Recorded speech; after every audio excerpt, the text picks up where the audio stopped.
The state of Kansas ended November 2024 with total tax collections at $675.5 million.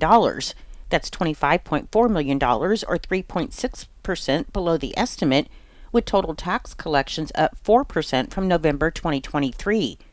Individual income tax collections were $335.2 million. That's $15.3 million, or 4.4% below the estimate, though individual income tax collections are up 14.9% from November 2023, and corporate income tax collections were $24.5 million. That's $5.9 million, or 19.4% below the estimate, and down 31.1% from November of last year.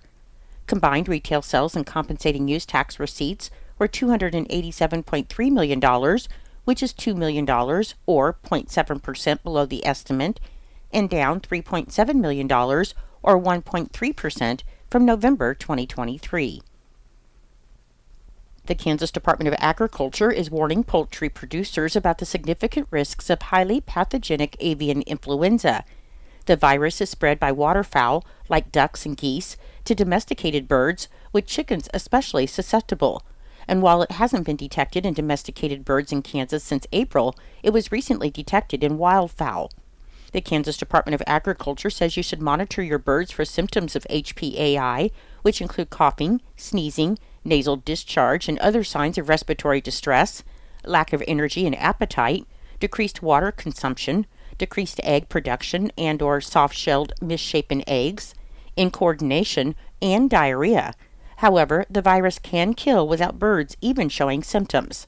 If your bird exhibits any symptoms, you should contact your veterinarian immediately. And if you don't have a regular veterinarian, you can contact the Kansas Department of Agriculture's Division of Animal Health Office toll-free at 833-765-2006. You can find more information, including details on how to prevent HPAI, by visiting agriculture.ks.gov and clicking on the link under News. Kansas wildlife officials have announced that the application period for special big game hunting permits is now open.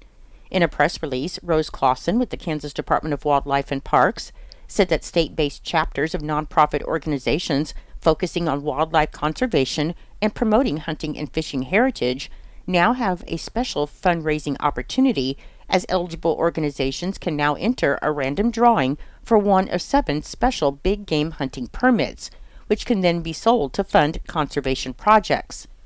Clausen said the drawing will be held at the next Kansas Department of Wildlife and Parks Commission meeting on January 30th, 2025, and participants do not need to be present to win. Special big game permits include hunting opportunities for elk, deer, and antelope in Kansas, and all applications are due by January 17th, 2025. The Kansas Department of Wildlife and Parks offers up to 7 commission big game permits each year for no more than 1 elk, 1 antelope, and up to 7 deer, depending on the applicant's preferences, and deer permits are either species, either sex, and are valid across the state during any season with legal equipment for that season. These also do not count against other big game permits that the license holder may get. Organizations involved in the program keep 15% of the sale price of the permits to support their individual missions, with the remaining 85% being held by the Kansas Department of Wildlife and Parks until a mutually agreed upon conservation project is approved, and organizations cannot win one of these permits more than once in a 3-year period. The United States Department of Agriculture, or USDA, has chosen Kansas as one of 25 states and U.S. territories to participate in a new pilot program. The USDA said the pilot program under the Single Family Housing Home Repair Loans and Grants Program will help homeowners in rural areas more quickly make needed repairs to their homes in areas placed under a presidential disaster declaration or who live in rural partner network communities. Many contractors require 50% upfront before ordering materials and work begins, so under the pilot program, suppliers will be paid directly or to the contractor after receiving receipt of a paid invoice. The USDA reports that the new pilot program will help homeowners make needed repairs or improvements to their homes while preventing fraud.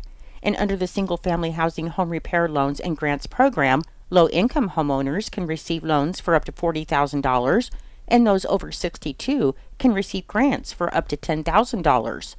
The 20-year term loans have a 1% interest rate, and for those over 62, the loans can be combined with the grant for a maximum lifetime total of $50,000. For more information about the program or to apply, you can contact your local USDA Rural Development Office or visit rd.usda.gov/KS.